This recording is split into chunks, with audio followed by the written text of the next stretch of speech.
Good morning. Today I thought I would do a quick tutorial on how to make this snowflake wreath ornament. And it's really easy to do. I know it looks like a lot of work, but it's not. And you make them double-sided. I did not make this one double-sided because it was for an example, but I'll show you how to do it.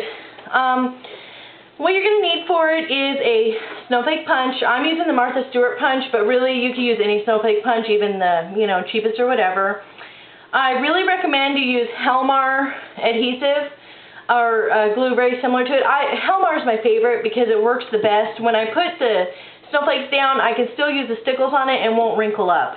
So you're going to need some foam pop dots. Oh, and the helmar one I'm using is the 450 quick dry. You're going to need some rhinestones. You'll need a hole punch. You'll need some snippets of ribbon. And you'll need a circle cutter. And the one I'm using today is the Fiskars template with the Fiskars Ultra Express shape cutter. But you can use any circle cutter you want. And you're going to need some scraps of paper.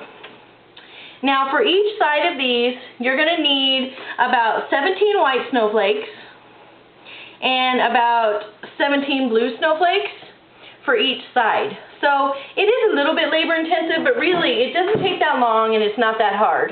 So I'm going to move these to the side. I'm going to pull my cutting mat in because I have to do my circles real quick, right? I'm not going to make the full one right this minute because the stickles will take so long to dry, but you'll get the idea. So what you're going to do here is you're going to cut your circle out. I right now am using the 3-inch, but my preference is the 3 1/4 inch. But this actual template only has 3-inch or 3 1/2 inch, so I'm just going to use the 3-inch. So you cut your circle out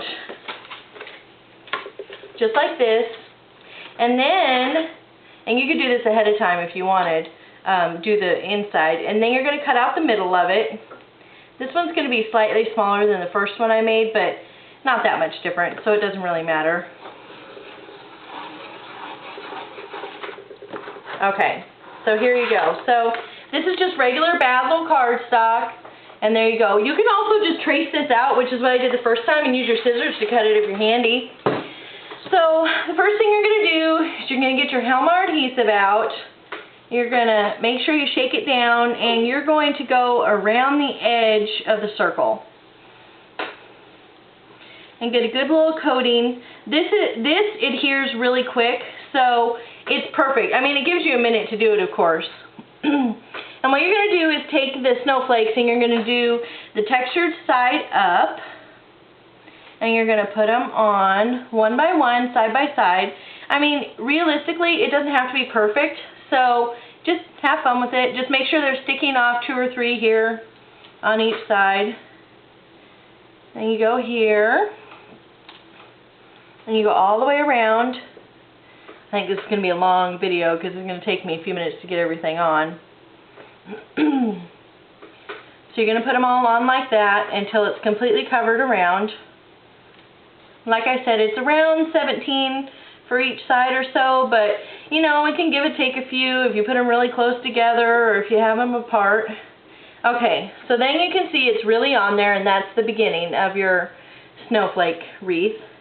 So the next thing you're going to do is you're going to put little dots here on the inside of the adhesive, or you can do it here, but for time's sake, I'm going to do it on the inside. And you're going to put little blue ones on the inside here, and you're going to use less here, of course. And you're going to cover it. There you go. I think that only took 6. See? That's the beginning. So that's going to be our base. And the next thing you're going to do, and this is what's going to take a little bit of time, is you're going to take your pop dots, the little ones, on your white snowflakes. You're going to put one on the back. You're going to take it off, and you're going to put it in between each blue snowflake on the side. And what that's going to do is it's going to pop it up and give it dimension, so it's a 3-dimensional on your tree. And you're going to do that all the way around. And for time's sake today, I'm not going to do the whole 9 yards. I'm just going to show you how to do it. I'm just going to put 3 on. So see, there's the front. Now I thought that looked a little bit plain, so what I did then was I turned the ornament around, and this is where you're going to do both sides, but you're going to do opposing colors. And I decided that in between these little open spots on here, I was going to put blue snowflakes so they would poke out on the other side. And that way, when I come back around, whoops, I can make the other side in the opposite colors, plus it gives it another added dimension on this side. See how the blue sticks out here? Okay, so I'm going to do this real quick, and I'm going to do it real sloppy just to give you the idea of what needs to happen.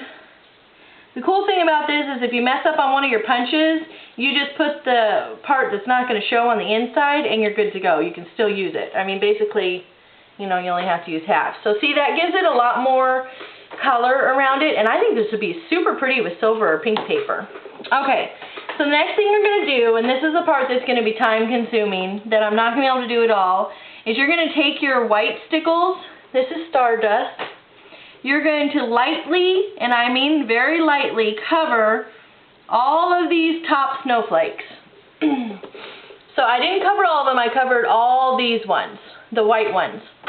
And then you take stickles and you cover the little straws that are, or the little snowflake parts that are sticking out in the back. And then, after it dries, you're going to take little rhinestones and you're going to pop them right in the middle of your snowflakes. See? Now, I didn't want to use rhinestones on the whole thing, so what I did was I took an opposing color of stickles, which this one is some kind of silver. It's an ice stickle. And instead of using a rhinestone, I did a little dot, a little dot, a little dot on the background white ones. So you can see there is a little dot. Really easy, right? And it looks kind of like rhinestones. And the next thing I did was I made a little tiny bow, and to amp it up a little bit and make it a little bit funner, that's not even a word, to make it a little bit more blingy, let's use another word, I took stickles and I went along the edge of my ribbon, and along the edge there, and along the edge there, and then I went on the edge here, and you can see that it gives a really pretty shiny effect. And then I put my ribbon here, and then I put my little rhinestone here, just like this. And then I took my handy dandy crocodile, my favorite tool, and I used the bigger hole punch here, and I ended up punching a hole right here, and then I just tied my ribbon through. So basically, if you had it two-sided, you would have two